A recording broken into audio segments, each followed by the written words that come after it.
For what it's worth, I do exactly what she does in Nairobi, and I've done it for the last 3 years for Africa Arena. So it's nice to be here. All you folks are beautiful. It's great to be me today. So I'm going to do a quick presentation on what I think the future of Africa is going to look like in the next couple of years, right? Don't worry, I'll explain who those two gizmos are. So let's start with something many of you have seen. I'm not sure. Does my clicker work? Clicker thing? Or shall I just shout it next? Shall I try it? Shall I? Yes. Have you seen this? Have you all seen this video?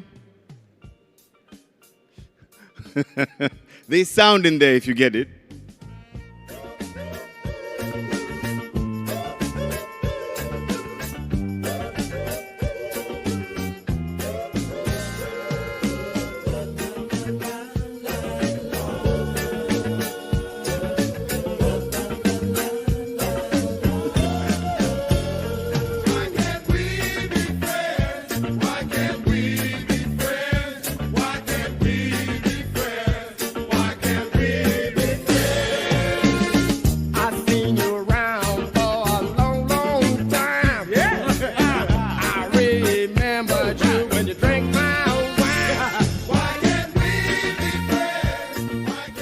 That video was watched 7.7 million times by the time I had watched it, which was about the 4th day it came out.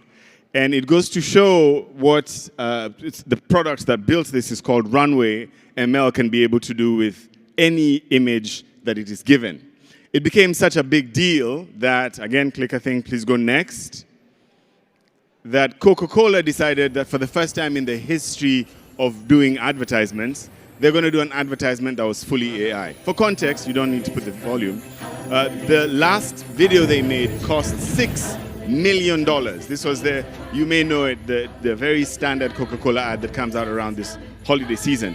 This one cost them roughly $36,000, which is, comparing to a $6 million investment, nothing. Again, this video went out, trailed to about 530,000 views by the time I'd watched it, and that was about 8 hours after it was put out. The next video, keep going, what do you think are most sort of is now the most widely viewed video in AI in the world? I think there are two fundamental strategies to build like an AI startup. And I want to hear what he has to say. You either bet that the technology is about as good as it's going to be, or you bet that the technology is going to get massively better. So if you are building, say, like an AI tutor company, you can build a system where as the base model gets smarter, very naturally, the level at which students can effectively learn just goes up and up. So, maybe it's like only effective for like 6th graders with the current version, but the next version it's like helpful for 8th graders and then 10th graders and then eventually PhD students. And you can just like get to surf that wave. Or you can say, I'm going to put all my effort into just barely making this work for 8th graders in the limited case of history and do a huge amount of work to like have a human in the loop and correct factual errors for this one class. In the first world, you'll be really happy when GPT-5 comes out, and in the second world, you'll be really sad. My intuition would have been that 95% of entrepreneurs would have picked the first world. It seems like 95% of entrepreneurs are picking the second world. And then you have this whole like OpenAI killed my startup meme. But we try to say very loudly, like, we get up every morning trying to make the model much better. And if you're doing like a little thing to get it to barely work in one specific case, that's probably a mistake. And the last video before I start talking. This is something I'm actually using in person right now as we speak. And this is an AI-generated live screen that moves in sync with my voice. Pickle generates real-time video of talking you based on your audio inputs, which can be streamed directly to Zoom. As you can see, I'm currently participating in a Zoom call. But what if I tell you that I'm actually not in front of the camera right now? And this is an AI-generated live screen that moves in sync with my voice. Pickle generates real-time video of talking you based on your audio inputs, which can be streamed directly to Zoom. So that Pickle.ai is what I've used for the last 3 weeks. I walk around a lot, and I enjoy walking around a lot, and I don't like standing in front of a Zoom camera. That has allowed me to be able to present an image of me walking around, but I'm actually on Zoom. So here's, an image of me on Zoom, but I'm actually walking around. But here's a quick story. So this is myself, my dad, and my younger brother. I was 13 at the time. It was 1994. You could do the math. I had just finished high school. I was number 6 in my province, which in Kenya is a very big deal, and I was going to what is essentially an Ivy League high school. to get called into a national high school in Kenya is a very big deal. But this is kind of how the high school looked like.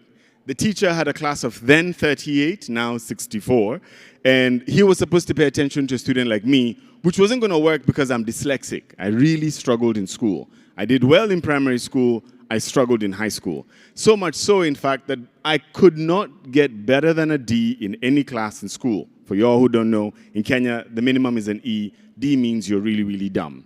But my father figured something out. He realized that every time I listened to a song, when I listened to it once, I got the whole set of lyrics, whether it was Tupac or country music that he loved. Some of y'all may know Kenny Rogers. And he learned that when I listen to something, I get it. And so he bought me this. For those of you who don't know what this is how we used to listen to music back in my day. This is a Sony Walkman, and it has a cassette in it and a little microphone that I record my books into. And because of that, I managed to, though it came 3 years late, get out of high school and do a couple of cool things, including getting a double master's degree, being able to meet Obama is over there, started one of the tech hubs in Kenya called the NILAB, got onto The Economist, CNN, got funding from Bill Gates for Kytabu, and even got Sam Altman to think about joining our board. The point is, what used to be a dumb kid in secondary school is actually a young man who had potential, but education system itself would have screwed me over. And the same way my father had a 13 and 11-year-old is the same way I now have a 13 and 11-year-old. These are my daughters, Maya and Malia, and they are also heavily dyslexic. Sony Walkmans don't generally help now, and they don't even get sold. But here's some facts on education that I'm going to extrapolate to help you understand where we are in the world. As a child goes through school on our continent and globally, because of a lack of data that is put together meaningfully, the kids essentially start getting lost in the woodwork at the rate of 15% every 3 years. What does that mean? We have an 85% failure rate of children because we lose data as we go. And it shows you there the specific amount of data that is lost as a child gets older. And so in Kenya, we thought, why don't we get a way to preserve this data? Got an app for kids, an app for teachers, and an app for schools. Yes, this was great for the first year or so, and we did such a good job, the Gates Foundation got involved, but we had a big challenge because how many people can be able to access these products? That was challenging. Until we decided to figure out what we can do with all the data in all the counties that we're working in. And as you can see, there were quite a few, and those are a lot of data sets. So a lot of folks got interested and they said, what can we do if we took that data, added generative AI, and figured out if we could be able to come up with more comprehensive insights for students, for teachers, and for schools. A little context on AI. It has got 8 layers. Artificial intelligence is at the very bottom. On top of that is machine learning. Then you have deep learning. Then somebody talked about neural language processing, which we are working very hard on, currently with English and Kiswahili. Then there's computer vision, robotics, expert systems, and generative AI. This matters, as quickly as I've run that through, because this is how you experience AI. You experience AI as basically the thing at the very top that is called personal AI. Jarvis, to summarize. And here it's where it gets super interesting.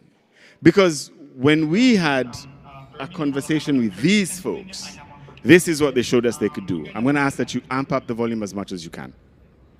When does it pick up and deliver? Pickup is tomorrow between 8 a.m. and 4 p.m. You may not be able to hear it, but Happy Robot is basically talking to a personalized logistics AI product that sounds like a human. So much so, in fact, that the guy in the middle is asking to move product from one part of the US to another part. And this robot manages to capture all the information he wants, speak back to him, even put him on hold, call the second gentleman standing on the side and ask for permission to negotiate, and then respond to the person in the middle of the room, telling him that, yes, you have a $50 discount. And we're going to get so-and-so to come and carry your stuff from this place to that place. Happy Robot just got $20 million from YC for what they have been able to do with personalized voice AI. And all of the agents will be able to do 50% of your work. This is the great achievement.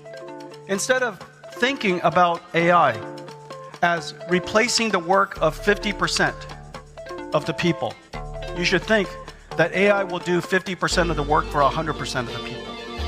By thinking that way, you realize that AI will help boost your company's productivity, boost your productivity. People have asked me, is AI going to take your job? And I always say, because it's true, AI will not take your job. AI used by somebody else will take your job. And so be sure to activate using AI as soon as you can. And we took that to heart, building our own agent for education. And what does that mean?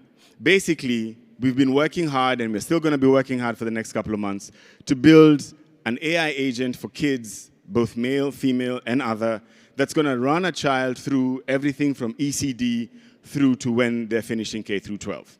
And we've gotten to the point where... You guys remember the Raspberry Pi? This is happening. That little computer the size of a credit card? It let millions of people build awesome shit at home for the first time. All for $35. Well, it's been a decade since it came out, and nothing with that impact has been released since. But there's two guys here who might just be making the next Raspberry Pi. Yo, boys. How you doing? Okay, so you guys are making a plug-and-play AI model. I mean, we are basically building a 3D model that has over 100 IQ. Without internet, without a subscription payment. Alright, let me explain what that means and why it's huge. On this small chip, they're running an AI model with 3 billion parameters, which are sort of like the knobs an AI model can turn to give more accurate results. 3 billion is the same number of parameters that the new Apple Intelligence model has. But Apple has billions of dollars in manufacturing and researchers. Kevin and Tianqi don't. Our goal is to lower the entry barrier for the developer so the rest of the world will make use of it. This wasn't possible like 2 months ago. It's just improving so fast. It's able to surpass ChatGPT 3.5 and only consume 5 watts, and you can bring it anywhere. What that means is that anybody with an idea for an AI hardware device can build it for a price they can actually afford. People are already making pretty crazy shit with their module, like toys that can talk with AI, or a survival guide that works without the internet. I just feel that's a no-brainer to build it now. Yeah. Someone had to make it easier for other people to develop on it. And we've ordered 1,000 of them. Essentially, a lot of the work that was very hidden to folks on this continent are now available at less than $99 a pop. This is what a headphone set looks like. One of my teammates is currently in China because we're building one that has AI integrated into it, so that the large language model that those two young men are helping us put together will allow us to have a headphone piece that comes with an LLM in it, comes with a battery in it, comes up Bluetooth in it, and comes with a Wi-Fi router in it. It's currently chunky, but this is what's helped us raise close to $10 million in the last 6 months, because there's a value for this, not just in Kenya. There's a value for something like this, whether it is on your eyes or on the piece that you look at, for kids like Maya and Malia. Remember them? Now, their future looks a little bit more fun than mine did, because they'll be able to both see and listen, because a lot of these things are getting super affordable, and not just for Africa, for the rest of the world. So what's my point? $15.7 trillion is going to get into the world in the next couple of years through artificial intelligence, through solutions like the ones I've just talked about. Problem is, Africa, at the lower corner over there, the end somewhere at the bottom, only has $1.2 trillion worth of value from that $15.7 trillion. Because so many folks aren't getting into the game as early as they should. It's kind of like crypto. If you had $1,000 in 2000 and I believe 10, you'd have what? $611 million now, some ridiculous number like that? Maybe wrong, go check that. And another issue is how data sets are being collected. By size, this is where all the data sets are coming from. Africa is the one in the red circle if you missed it. We need to do something about this, because this is just not how the world should work. This is how the world should work. And by population, you can be able to see what the discrepancy looks like right now. We are the third largest, and soon we'll be the largest on the planet. Then at least we should do something about that data issue. And I think we are going to do it, because as our population increases, we're doing something really interesting. We're learning where to go to find solutions. There's an increase in pushes for intelligence. Just right now, I've come from the Pepper Club Hotel, where the UNDP has decided, as a regional bloc for Africa, it's going to be first in putting intelligence on premises. We're looking for talent, and folks who worked both at NVIDIA and other parts of the US are coming back, African folks, to do something locally. Products are starting to be built, both here, we saw them on stage, and in other sectors, whether it's enterprise, government, academia, or development agencies. And we all want to scale. I feel like that's where the wonder is. But I think the biggest part, as I close, is what's happening with the young people. Politically, there's an agitation. Kenya started it, and it's moving around the continent, and it still keeps moving because these two folks, both in Mali and Burkina, are changing the attitudes the world has towards Africa. Then there's the influence we have from what we're doing culturally, in music, and in arts. Africa is becoming an important place to pay attention to. And finally, I think we're standing up for what it is we do. America innovates, China imitates, Europe regulates, Africa agitates. We're looking to find more folks standing up and shouting to see what the continent can and will do.